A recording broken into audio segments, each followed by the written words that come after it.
Respiration.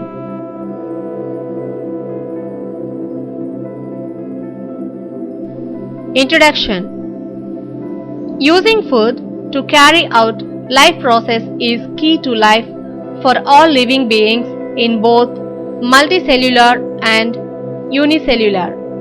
The food provides energy for all bodily activities only after breakdown through the process known the respiration. Thus, respiration leads to final utilization of food. When oxygen is plentiful, respiration normally takes over. Cells of the living body use food constantly to help our body function properly.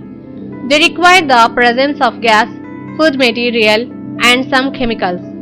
The term respiration, derived from Latin word respire, meaning to breathe, refers to the whole chain of processes from the inhalation of air to the use of oxygen in the cells. To begin with, we shall study the relation of gases and the process of respiration. Discovery of gases and respiration. Lavoisier and Priestley did a comprehensive work on properties of gases, their exchange and respiration, that we came to know something about how the process of gaseous exchange goes on in our body.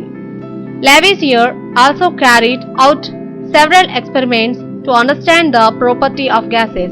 In his early experiments, it is clear that Lavoisier, through that the gas liberated on heating, powered charcoal in a belzer kept over water in a through gas like fixed air. In those days, carbon dioxide was known as fixed air.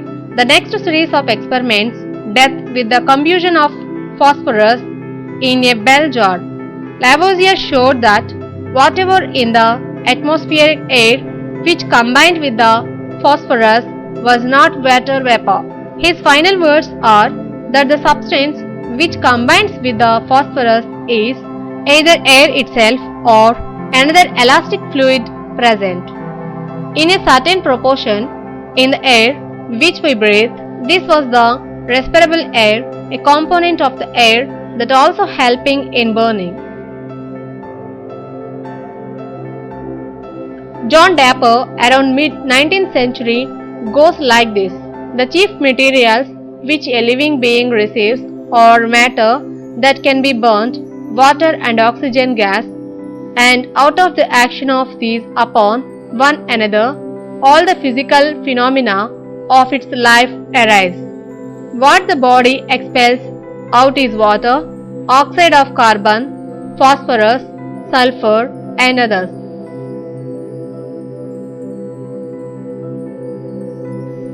Events or steps in respiration. Respiration is a very complex process of several biochemical and physical processes.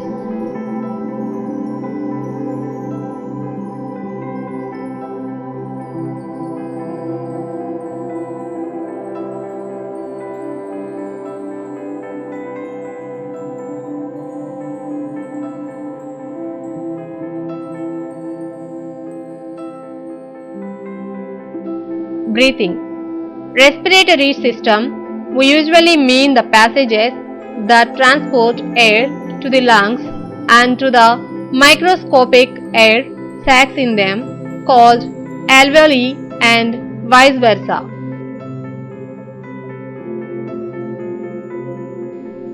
Pathway of air.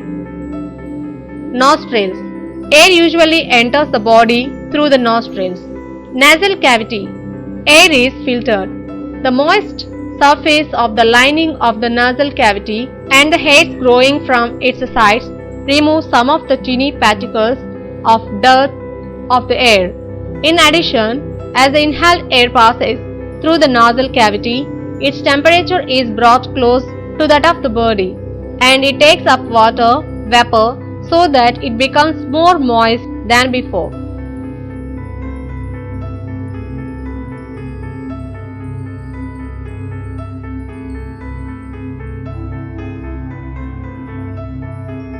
Pharynx.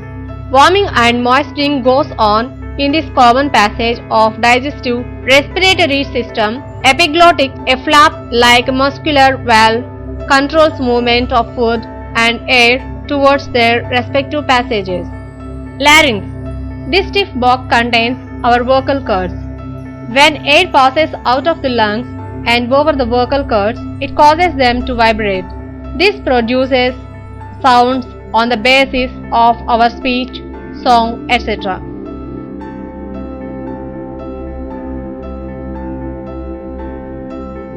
Trachea. Windpipe channeling air to lungs. Touch your neck to feel the tube-like structure. Bronchus. At its lower end, the trachea or the windpipe divides into two bronchi, one leading to each lung. Bronchialis. Each bronchi further divides into smaller and smaller branches called bronchialis.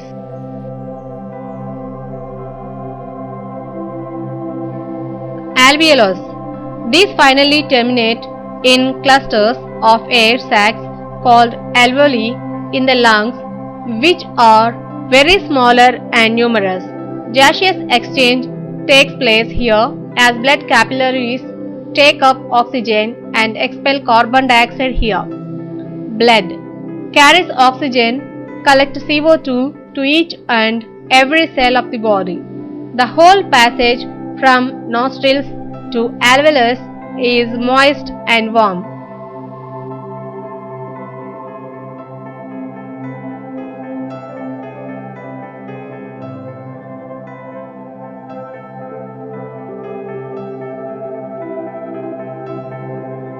Epiglottis and passage of air.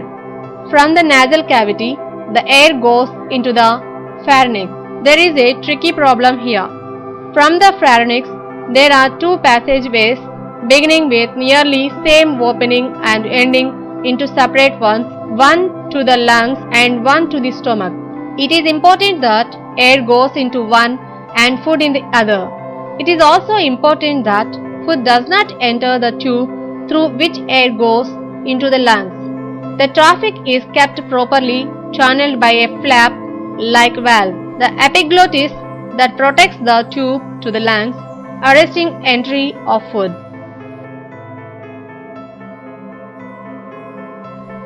This valve is partly closed when we swallow food.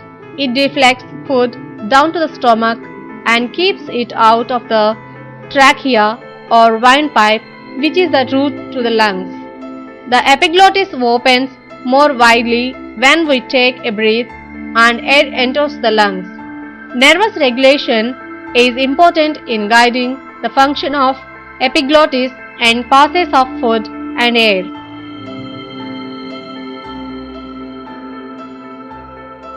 Mechanism of respiration in human beings. Breathing is the process of inhaling and exhaling. The organs involved are mainly the lungs. The lungs themselves can neither draw in air nor push it out. Instead, the chest wall, muscles and other flexible flat-end muscle called diaphragm helps the lungs in moving air in and out of them.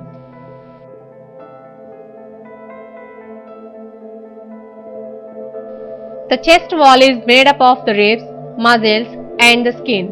The ribs are attached at an angle to the spine. The diaphragm may be imagined as the floor if you think of the chest cavity as the room. When the diaphragm is relaxed, when we breathe out, it is in the shape of the dome with the convex side of the dome extending into the chest cavity. When the diaphragm contracts during inhalation, it flattens out a bit of the dome, moves downward. As a result, the volume of the chest cavity is increased.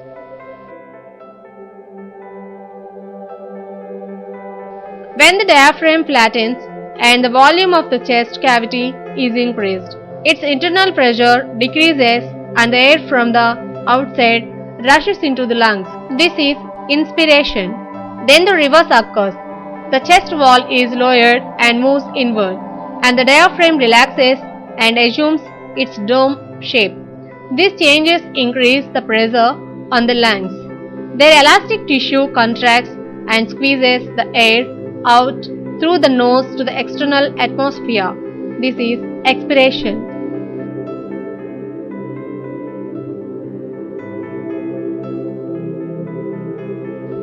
Indeed, patterns of breathing show a great range, for they are coordinated with moment-by-moment needs of the body for supply of oxygen and removal of carbon dioxide.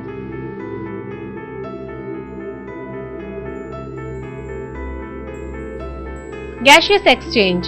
Gaseous exchange takes place within the lungs by diffusion from the alveoli to blood, capillaries, and vice versa. The carbon dioxide in the blood is exchanged for oxygen in the alveoli. These tiny air sacs in the lungs are numerous and only one cell thick. They are surrounded by capillaries that are also only one cell thick.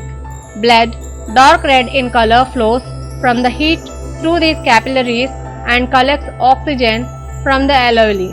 At the same time, carbon dioxide passes out of the capillaries and into the alveoli. When we breathe out, we get rid of this carbon dioxide. The bright red, oxygen-rich blood is returned to the heart and pumped out all parts of the body.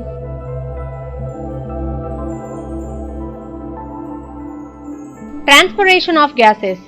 We know that air is a mixture of gases that fills the lungs and the alveoli when that enters our body. The relative amount of different gases in air and their combining capacity with hemoglobin and other substances in blood determine their transport via blood in the body. Oxygen is diffused in the blood. It rapidly combines with the hemoglobin to form oxyhemoglobin. Not only hemoglobin can combine with oxygen, but the reverse can also happen to yield molecule of hemoglobin and oxygen. Carbon dioxide is usually transported as bicarbonate, while some amount of it combines with hemoglobin and rest is dissolved in blood plasma. Gaseous exchange. Capillaries to cells and back. The tissue cells are continually using oxygen, hence the concentration of oxygen is quite low in them. It might be only 1/3 of that in the lungs. As the concentration of oxygen is so low, oxyhemoglobin releases the oxygen molecule which enters the cells. In the reactions that occur within cells in our bodies, carbon dioxide and water are produced and energy is released to be used for different purposes.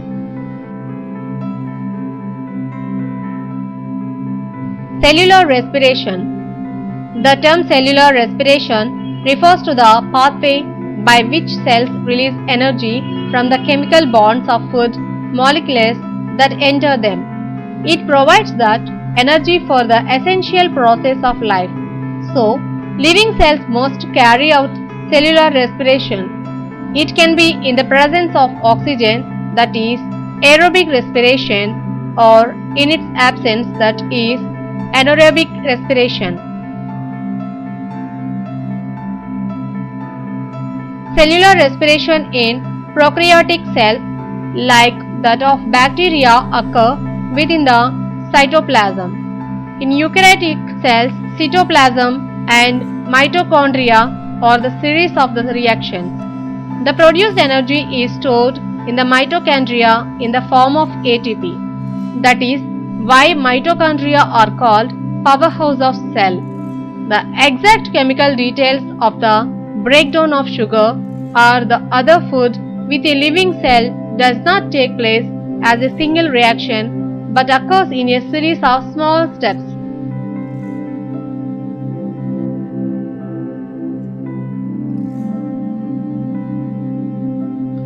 From the breakdown of glucose, the energy is released and stored up in a special compound known as ATP. It is a small parcel of chemical energy. The energy currency of these cells is ATP, an energy-rich compound that is capable of supplying energy wherever needed within the cell. Each ATP molecule gives 7,200 calories of energy. This energy is stored in the form of phosphate bonds. If the bond is broken, the stored energy is released.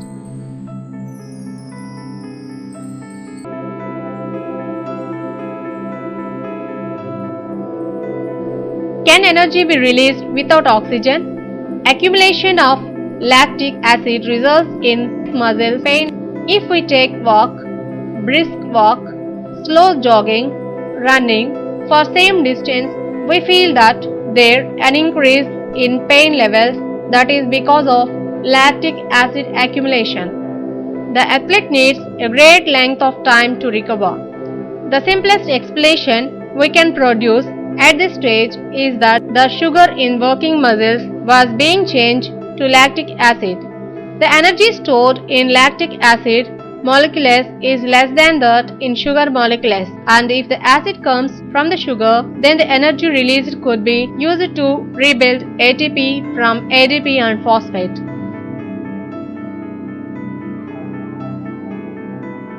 The presence of lactic acid in the blood is the main cause of muscle fatigue.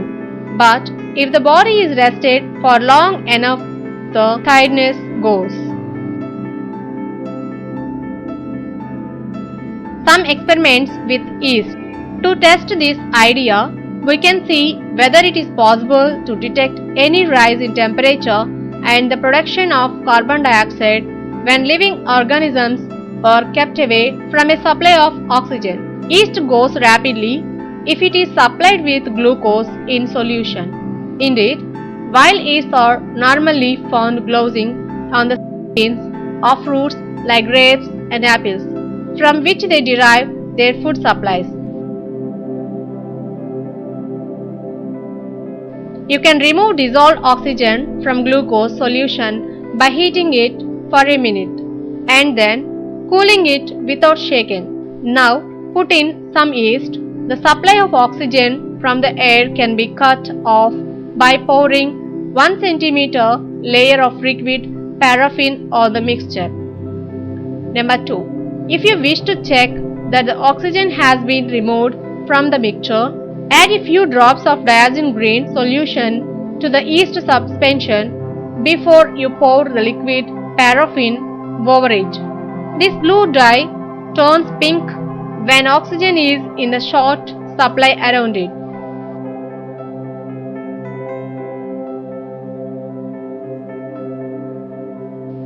Number 3. Arrange for any gas produced by the yeast to escape through a wash bottle containing bicarbonate or indicator solution or lime water. We have not described any control experiments. Try working them out for yourself. You may prefer to carry out the carbon dioxide production part of the experiment on a smaller scale using test tubes. If you do, then warm them to about 37 degrees centigrade in order to speed up the test. Fermentation. If yeast and sugar solution are left to stand without oxygen for some days, they develop a characteristic smell caused by production of new compound called ethanol, which has been manufactured by the yeast from the sugar. The ethanol can be separated from the yeast glucose mixture by the process of fractional distillation, since ethanol boils at a lower temperature, 70 degrees centigrade, than the sugar solution.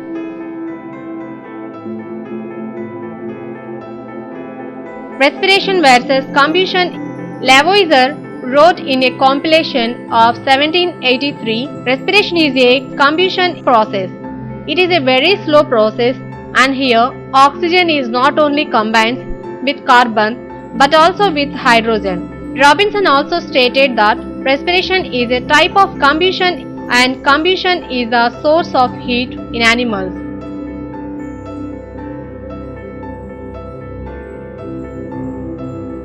Observing changes during combustion of sugar. Take a small amount of glucose on a tin foil and any small container or arrange as shown in the figure and heat it over a flame. When glucose burns, carbon dioxide and water are produced and energy is released as heat. We know that combustion of glucose gives us carbon dioxide, water and energy, while from the respiratory equation we get the same products, but essentially the process must differ due to the following reasons. Number 1. Glucose must be burnt at high temperature in the laboratory to liberate energy. If it happened in our cells, all cells would be burnt. Number 2. Once glucose starts burning, we can't stop the process easily, but living cells are able to exercise control over the sort of burning of glucose in the presence of oxygen. Number 3. Water normally stops combustion from taking place while cells contain a lot of water and respiration still goes on. Heat production by living organisms. Heat is constantly lost from the body's surface, thus it must be continuously generated within our bodies to replace what has been lost to keep the body temperature constant. In the course of vigorous activity, a greater amount of heat is generated. We know that we feel hot often some form of strenuous exercise such as running. During cellular respiration, energy is released. Some part of energy is stored in the form of ATP. Some part of energy is utilized in our day-to-day life activities, and the excess amount of energy is released in the form of heat.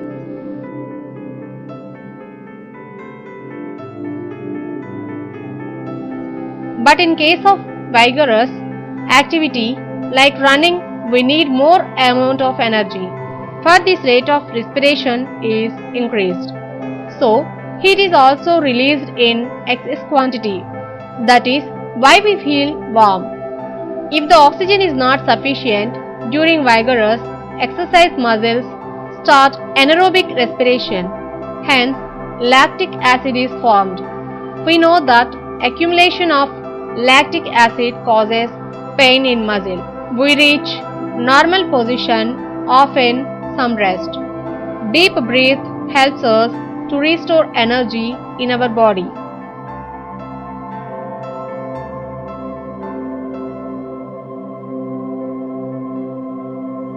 Evolution in energy releasing system. Exchange of gases in a common life process in all living organisms, but it is not same in all.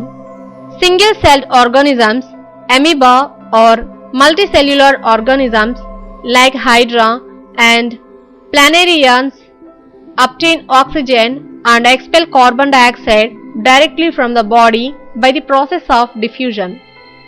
In other multicellular animals, special organs are evolved. Animals either terrestrial or aquatic adapted to different types of respiration and possess different types of respiratory organs, mostly depending on the habitat in which they live. Body size, availability of water, and the type of circulatory system are some of the reasons for the animals to develop different types of respiratory organs.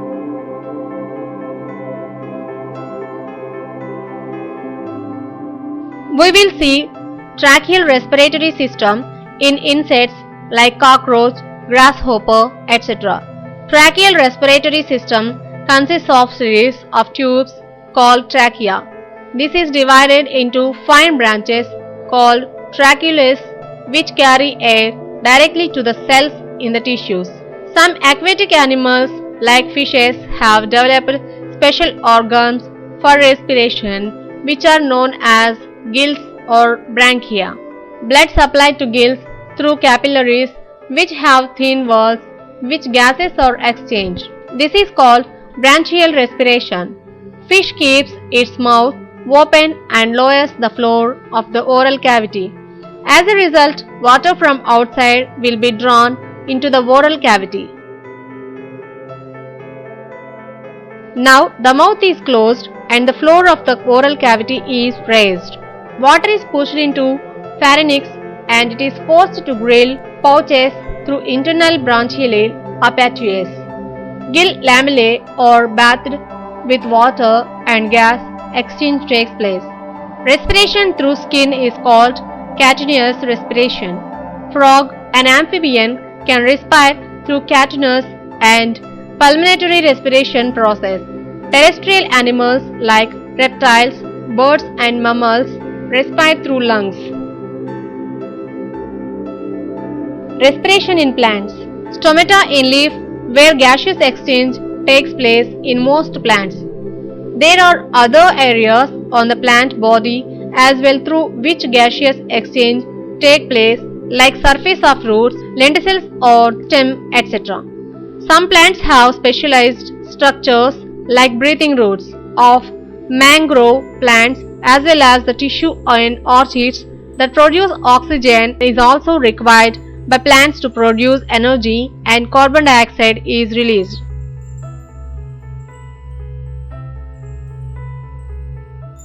Conduction within the plant. The stomatal opening leads to the series of spaces between the cells inside the plant, which form a continuous network all over the plant. The spaces are very large in the leaves, much smaller in the parts of the plant. The air spaces are lined with water and the oxygen is dissolved in this and passes through the Pare's cell walls into the cytoplasm. Here the sugar is broken down into carbon dioxide and water with the liberation of the energy. The carbon dioxide passes out into the air spaces by a similar method.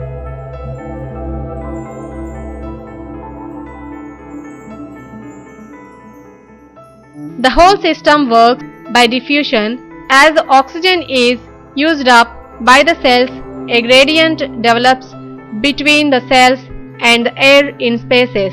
Similarly, between the air in the spaces and the air outside the stomata and lenticels. So, oxygen passes in. In the same way, as more carbon dioxide is released by the cells, a gradient occurs in the reverse direction and it passes out of the environment.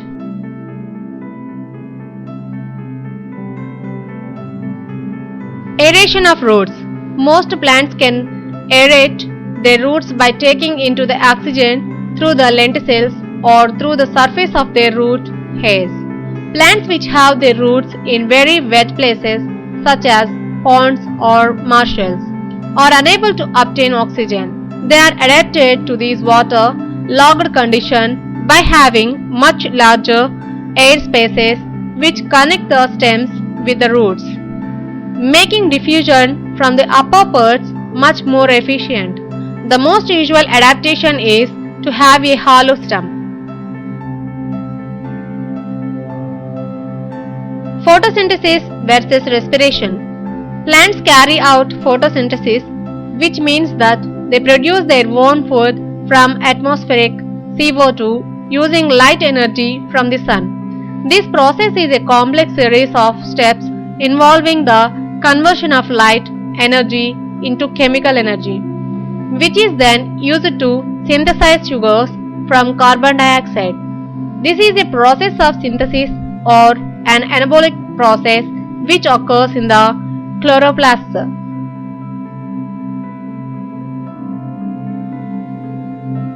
The equation below summarizes the photosynthetic process. CO2 plus H2O gives CH2ON plus O2. Once produced, the sugars can then be used for the process of respiration to provide energy to run all life processes. Respiration, as we know, is not just the exchange of gases. It is a process of breakdown of complex food molecules or a catabolic process to produce chemical or potential energy. This can be summarized by the equation CH2ON plus O2 gives CO2 plus H2O plus energy. Photosynthesis and respiration appear to be opposing reactions, but both have very different biochemical pathways and are essential for a plant's metabolism. Photosynthesis takes place in the chloroplast to produce sugars, starch and other carbohydrates for the plant's metabolic needs. Cellular respiration occurs in mitochondria, where these carbohydrates are burned to produce chemical energy to function at the cellular level. During daytime, the rate of photosynthesis is usually higher than that of respiration, while at night it is just reverse in most plants. Temperature, humidity, light intensity, etc. seem to affect the ratio of photosynthesis and respiration in plants.